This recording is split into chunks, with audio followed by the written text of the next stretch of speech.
Poderá o apóstolo Paulo, o doutrinador da igreja, socorrer a alma de Elias Soares? Eu sou Ezequiel Gomes, você está no canal Vem Senhor Jesus e hoje continuamos a nossa série de análise do debate entre eu e o pastor Elias Soares da Assembleia de Deus no programa Vejam Só da RIT TV. Bom, em algum momento do debate, o Elias evocou a ideia de que a gente não pode sair defendendo a mortalidade da alma porque ela está lá no Antigo Testamento, sem antes analisarmos o Novo Testamento, que aí é a questão da ideia de que a revelação é progressiva. A gente tem que levar em conta, por exemplo, os escritos de um Paulo, que é o doutrinador da igreja, que não é simplesmente um profeta do Antigo Testamento, dando a ideia de que Paulo e o Novo Testamento ensinam a imortalidade da alma. O primeiro vídeo dessa série eu falo um pouco sobre essa questão da mortalidade da alma também no Novo Testamento. Se você quiser rever o vídeo caso você já tenha visto, ou ver caso você ainda não tenha visto. Mas de qualquer forma, eu vou trabalhar agora um pouco desta ideia do conceito da mortalidade da alma nos escritos de Paulo, ok? Mas antes de partir para a análise dos documentos paulinos, dá uma olhadinha aí nos próprios termos que o Elias Soares usou para falar desse assunto. Os autores do Antigo Testamento, eles não tinham a mesma luz que um Paulo, que é o doutrinador da igreja. Ok, pessoal, então vocês viram aí o nosso amigo Elias Soares evocando a ideia da teologia de Paulo para se contrapor à ideia da mortalidade da alma, que é bastante evidente e clara no Antigo Testamento, e aí ele fala que não pode tratar da mesma forma, com o mesmo peso, o Antigo Testamento, e o doutrinador da igreja, o grande doutrinador, o apóstolo Paulo. Bom, o que acontece é o seguinte: é verdade que os escritos de Paulo são muito usados para tentar defender a teoria da imortalidade da alma de um ponto de vista bíblico e cristão. Entretanto, essa tentativa ela acaba demonstrando inúmeros mal-entendidos e equívocos. Veja que, por exemplo, Paulo utilizou-se do termo psirrê, alma, pouquíssimas vezes, apenas 19 vezes em todas aí as suas epístolas. Então Paulo não tem assim, vamos pensar assim, um grande tratado ou grandes tratados sobre a natureza da alma, muito menos sobre a imortalidade da alma. Vamos trabalhar, por exemplo, algumas ocorrências do termo psirrê nos escritos de Paulo. Então, primeira ocorrência, Colossenses 3, verso 23. Aqui, a tradução João Ferreira de Almeida, revista e atualizada, segunda edição, diz o seguinte: tudo quanto fizerdes, fazei-o de todo o coração, como para o Senhor e não para homens. Aqui a palavra coração, traduzida por João Ferreira de Almeida, é o termo grego psirrê. Interessante, né? A possibilidade de traduzir o termo por algo assim bem palpável, bem material, como no caso, coração, né? Claro, obviamente aqui numa visão metafórica, como a sede dos sentimentos, do pensamento, do coração, tipo assim mesmo da alma, né? Amar a Deus de toda a alma, fazer as coisas para Deus de toda a nossa alma, né? Mas aí, como essa seria uma expressão meio estranha em português, ele coloca aí a palavra coração. Fazer tudo assim, de alma para Deus, né? Um outro texto interessante. Efésios capítulo 6, versículo 6. Outra ocorrência do termo psirrê nos escritos do apóstolo Paulo. Então vamos lá. Efésios capítulo 6, versículo de número 6, a Bíblia diz o seguinte: não servindo à vista como para agradar a homens, mas como servos de Cristo, fazendo de coração a vontade de Deus. Mesma coisa, o termo coração aqui é fazendo de alma a vontade de Deus, fazendo de toda a nossa alma, né? Agora, olha que interessante isso aqui. O conceito que Paulo implica ao usar o termo psirrê aqui é fazer as coisas para Deus com todas as nossas forças, com toda a nossa vida por completo. Inclusive esse é um dos termos, né? Vamos pensar se esse é um dos sentidos do termo alma, que tem a ver com a vida, que tem a ver com tudo, né? Fazer tudo de coração, fazer tudo de alma, fazer tudo com a vida inteira, tipo assim, né? Realmente dedicar a sua vida inteira aí nessas causas do amor, da verdade, da justiça, do evangelho e etc. Então aqui existe um conceito holístico de psirrê, né? Fazer para Deus de todo o coração, de toda a nossa vida, de toda a nossa mente, ou seja, de toda a nossa alma. Então aqui não existe essa ideia de alma como uma entidade material, imortal, que habita o corpo e sai do corpo após a morte. Tudo muito longe disso aqui, né? Tanto que, por exemplo, Paulo fala da alma em contextos de perigo de morte. Inclusive, isso é muito interessante, né? Mais ou menos no mesmo sentido de que Jesus usou o termo alma, né? Então, por exemplo, alguns exemplos. Filipenses 2, versículo 30. Aqui a palavra de Deus diz assim para nós, falando, né, de Epafrodito. Vamos começar no verso 29. Recebei-o, pois, no Senhor, com toda a alegria, e honrai sempre homens como esse, visto que por causa da obra de Cristo, chegou ele às portas da morte, e se dispôs a dar a própria alma para suprir a vossa carência de socorro para comigo. A minha tradução aqui, na palavra alma, né, que é psirrê, é aqui a palavra vida. Então olha que interessante, Epafrodito chegou às portas da morte, por quê? Porque ele se dispôs a dar a própria alma para entregar lá a oferta que os filipenses tinham para Paulo. Então aqui você vê claramente o contexto e o conceito de alma como algo sujeito à morte, é a vida sujeita à morte, né? Você colocar a sua alma em risco, a sua vida em risco, como Jesus fala em alguns momentos, né? Eu vou dar a minha alma em resgate de muitos, o bom pastor dá a alma pelas suas ovelhas. Tudo isso fazendo referências à sua morte. Então, nesse caso, você vê aqui uma teologia de alma em Paulo e em Cristo, que tem uma harmonia entre si e que não é uma alma imortal, pelo contrário, é uma alma sujeita à morte. E quando você arrisca a sua vida e se coloca em risco de morte, você está arriscando a sua psirrê, a sua alma. Outro texto assim interessante, né? 1 Tessalonicenses 2, versículo 8, onde a gente tem algo na mesma direção, onde Paulo diz assim para nós. Vamos dar uma olhadinha assim. E assim, querendo-vos muito, estávamos prontos a oferecer-vos não somente o Evangelho de Deus, mas igualmente a própria alma. Por isso que vos tornastes muito amados de nós. É coisa do tipo assim. Paulo estava ali em Tessalônica para pregar a palavra de Deus e para oferecer nem que fosse a própria vida dele para morrer pelos de Tessalônica, vamos pensar assim.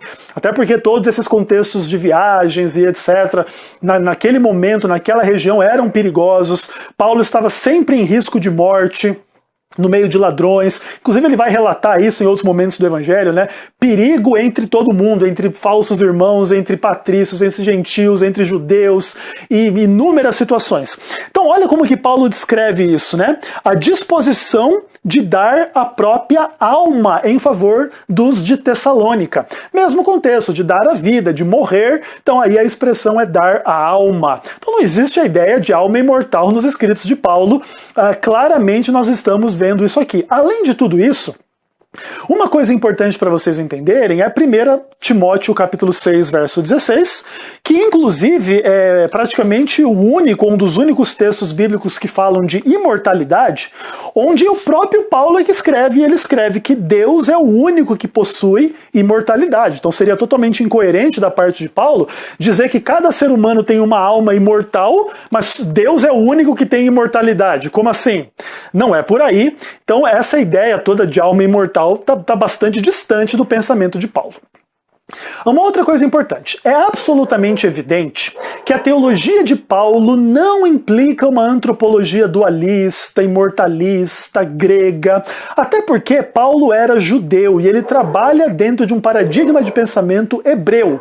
Veja que, por exemplo, assim, para os gregos existia uma ideia de que a alma era elevada em natureza e boa e o corpo era degradado, inferior e mau. E disso vem o dualismo corpo e alma, né? Então, tipo assim, vamos cuidar da alma que o corpo já era, né? Então, o corpo é o lugar onde está o pecado. E a alma é o mundo das ideias, é aquilo que sobrevive à morte, são as coisas boas e etc. Esses dois mundos estão em tensão e a matéria é má e o espírito é bom e coisas desse tipo, né? Então essa é mais ou menos a cosmovisão grega, obviamente simplificadamente colocada aqui.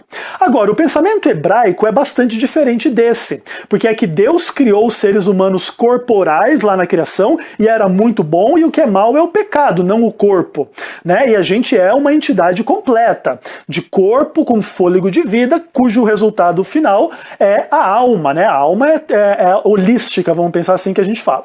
Então, veja bem, o pensamento hebraico é o que está por detrás do pensamento de Paulo quando ele fala de algumas coisas muito interessantes e esclarecedoras. Eu vou dar alguns exemplos para vocês. Então, capítulo clássico sobre o tema da natureza humana em Paulo, 1 aos Coríntios, capítulo 15.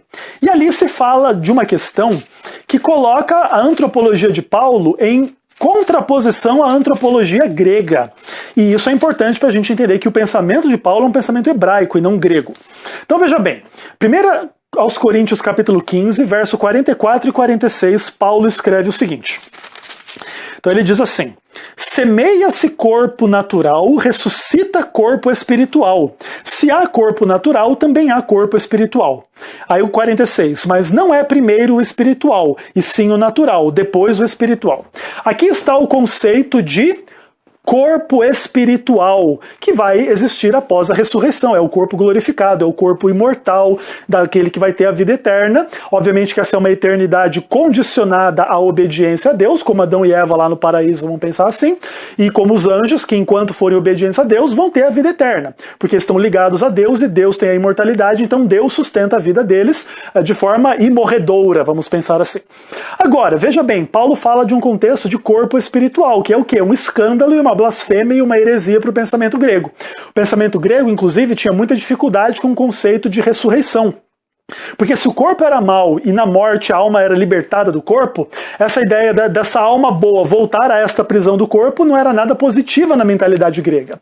Inclusive, essa é uma das coisas que a gente usa para dizer que a mensagem cristã, quando ela prega a ressurreição, isso é uma coisa muito bonita e muito interessante para nós, mas para aquela época era algo terrível que chamava a atenção do ponto de vista negativo, como quem estivesse falando uma besteira, uma bobagem. E Paulo não, vamos pensar assim, sem vergonha dessa característica do Evangelho. E ele fala que nós vamos ressuscitar e nós vamos ter corpo e vai ser corpo espiritual. Ou seja, a antropologia grega está equivocada ao dizer que corpo é sinônimo de pecado e coisas não espirituais e etc. Obviamente que o nosso corpo está contaminado pelo pecado, mas no pensamento de Paulo não é só o corpo que está contaminado pelo pecado. Veja, 2 aos Coríntios capítulo 7, versículo 1. E ali Paulo diz assim: tendo, pois, ó amados, tais promessas, purifiquemo-nos de toda impureza, tanto da carne como do espírito, aperfeiçoando a nossa santidade no temor de Deus. Ou seja, Paulo atribui pecado ao ser humano, ao seu corpo e ao seu espírito. Ou seja, também é algo absurdo na mentalidade grega, porque até o espírito, nesse contexto, está contaminado e caído pelo pecado. Na mentalidade hebraica de Paulo. Para o pensamento grego, isso é um absurdo, porque o espírito ele é incapaz de ser contaminado pelas coisas materiais e carnais, por isso que a sede do pecado é o corpo e não o espírito, e não a alma, né, no caso da antropologia grega. Então, quando Paulo atribui espiritualidade ao corpo e pecado ao espírito, você percebe que Paulo não tem uma antropologia grega, e isso obviamente vai fazer com que a gente chegue à verdadeira conclusão sobre o pensamento do apóstolo Paulo. E para isso, uma das questões que eu vou usar aqui é esse material que eu tenho em minhas mãos, a Teologia do Apóstolo Paulo, de James Dunn. James Dunn provavelmente é hoje o maior especialista em teologia paulina na face da Terra. Muito acima de Elias Soares e muito acima de Ezequiel Gomes também. Em termos de produção acadêmica, em termos de autoridade realmente de conhecimento sobre a teologia de Paulo. E aqui na página 84 do seu livro, ele fala uma coisa importante. Ele diz assim, ó, por exemplo: poucos contestariam que o uso que Paulo faz de psirrê, entre aspas, alma, está em continuidade direta com o uso hebraico nefesh. E o mesmo se pode dizer de sarx e pneuma. Ou seja, Paulo, quando fala de psirrê, fala do conceito de alma hebraico, no sentido da nefesh, né? E qual é o conceito hebraico de alma? É algo mortal, a alma que pecar, essa morrerá. Inclusive, para fechar o meu vídeo sobre a teologia de Paulo a respeito da imortalidade da alma, eu vou citar para vocês Romanos capítulo 11, versículo 3, onde ali nós temos a chave para entender a doutrina da alma em Paulo, se ela é mortal ou imortal. E aí, Romanos 11:3 diz o seguinte: Senhor, mataram os teus profetas, arrasaram os teus altares, e só eu fiquei, e procuram tirar-me a alma. psirê, ou seja, aqui Paulo está citando o Antigo Testamento, lá em 1 Reis 19:10, é Elias que está falando isso aqui, tem lá os profetas de Baal e Elias acha que ele está sozinho, e ele mata os profetas de Baal e etc. E aí ele diz assim, eu fiquei sozinho, e agora estão querendo arrancar minha alma, ou seja, estão querendo me matar. E Paulo usa essa mesma expressão no grego de Romanos 11, verso 3, se referindo ali à ameaça de morte contra Elias em relação a arrancar a sua alma. Ou seja, meus queridos, vemos claramente que não existe o conceito de alma imortal em Paulo. Mas por que então aquilo que eu falo, né? Paulo é muito usado para pregar noções de imortalidade da alma. Porque existem uma meia dúzia de textos de Paulo que não usam o conceito alma, que aí as pessoas inferem esse conceito e acham que Paulo está falando de uma coisa que ele não está falando, pelo menos claramente. Então são textos do tipo que o nosso corpo aí é o nosso tabernáculo, e a gente vai deixar o tabernáculo, e aí que, por exemplo, o espírito será salvo no dia do Senhor, é melhor partir e estar com Cristo.